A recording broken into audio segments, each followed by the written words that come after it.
duas funções que eu penso aí. Uma que sempre é mais frequente, é a autoproteção, né? Porque quando a situação fica muito tensa, começam a vir emoções à tona, e uma parte nossa, que é as partes dos protetores, né? Ela teme que a gente perca o controle, por exemplo, né? E ao mesmo tempo que perca o controle, teme também que a gente seja ferido.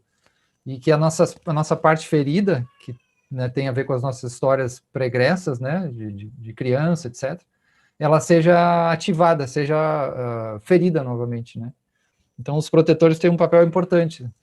E aí esse papel, às vezes, ele pode também exagerar, porque nessa necessidade muito grande de proteção, é possível que a pessoa não sustente ficar presente quando tiver a menor situação conflitiva, entende? Então, essa é uma situação. Então, a pessoa vai ter que olhar para isso, né? E ver como ela está agindo dessa forma. E a situação se torna mais difícil quando tem uma relação de convivência, né? E que aquilo se repete. Por outro lado, como é que vai dosar, né? O elemento de proteção, porque aí tem que, de alguma forma, se proteger, porque ainda não, né, tem essas partes feridas, etc. E o elemento de abertura, né? Porque quando protege demais, retira demais, aí isso prejudica a própria relação, né? E aí tem que ver como é que o outro interpreta um boicote, uma saída, algum tipo de corte do vínculo e da escuta, né? Então, esse é um primeiro situação para olhar você mesmo, a pessoa mesma, né? Se ela está fazendo isso em torno dos seus protetores.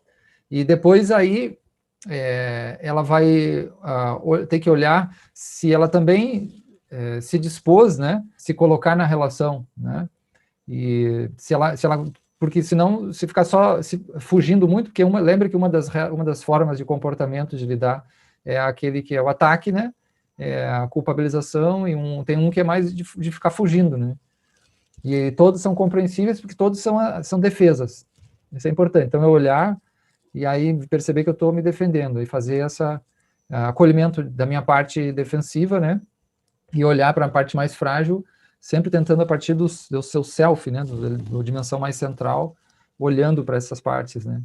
E esse vai ser aquele trabalho que a gente falou de autoempatia, etc., né. Aí vem a questão da relação com o outro, quer dizer, eu já tentei, já fiz aquilo que eu podia, digamos assim, né, está dentro dos meus limites, e eu estou sentindo que essa comunicação, essa forma tentativa, está começando a me ferir para além da minha estabilidade que eu possa dar conta naquele momento. Então, aí, de fato, eu precisaria sair. Mas eu posso comunicar para o outro, né? Lembra da transparência, que eu dizer, olha, essa forma eu tenho tentado, né, não está boa para mim, isso me fere porque eu não posso lidar, etc. A gente assume a responsabilidade pela gente, né? E aí diz para o outro que não dá, né? Então fica mais, esse aspecto fica mais verdadeiro, mais transparente, né? Porque você tentou e você está se colocando, né? E o outro, digamos que ele não consegue chegar, né? Não consegue abrir algo, ele continua muito estratégico ainda, né? E aí, claro, a gente sabe que ele está se defendendo, ele está usando o formato dos condicionamentos que ele criou para sobreviver. E às vezes ele tem uma aparência muito forte, né? Isso é que pode até deixar a gente irritado, né? Como se é muito forte, mas tudo onde tem muita força tem fraqueza também, né? Muitas vezes. Né? E aí a gente, em cada caso, vai ter que ver o seu limite, né? Para não perder o controle, não perder a cabeça, ou ficar numa situação muito de ferimento contínuo. Lá na parte daquela cartilha que eu indiquei, nesse também que tem a ver com isso, que é as feridas, como lidar com as feridas do coração, tem uma parte que ele fala do afastamento com o aguilhão. Não é uma parte inicial, porque você tenta outras situações, mas chega um ponto que aí você precisa se afastar mais um tempo, e aí para poder estabilizar, e parar de pensar, e remoer, etc., né? E depois ver se é o caso, e em outro momento conectar.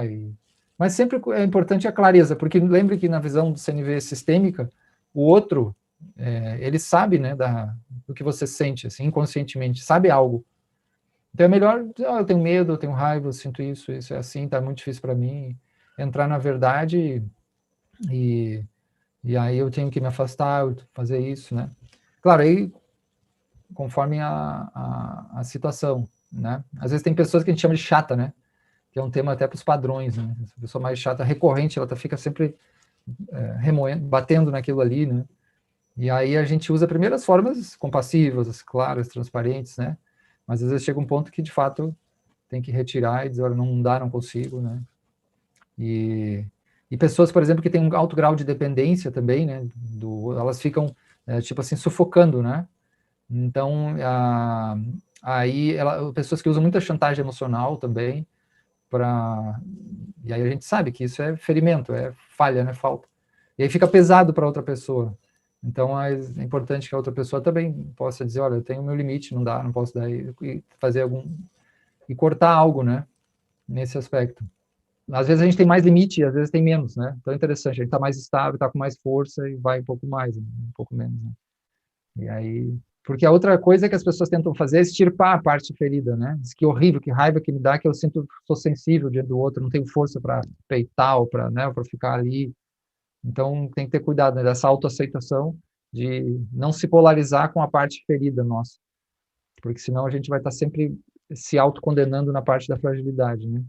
Aí acolher todas essas partes, acolher a proteção, acolher a parte ferida, e aí possa talvez ficar mais inteiro. Aí começa a depender menos, também aos poucos vai dependendo menos da aprovação, da situação do outro, né?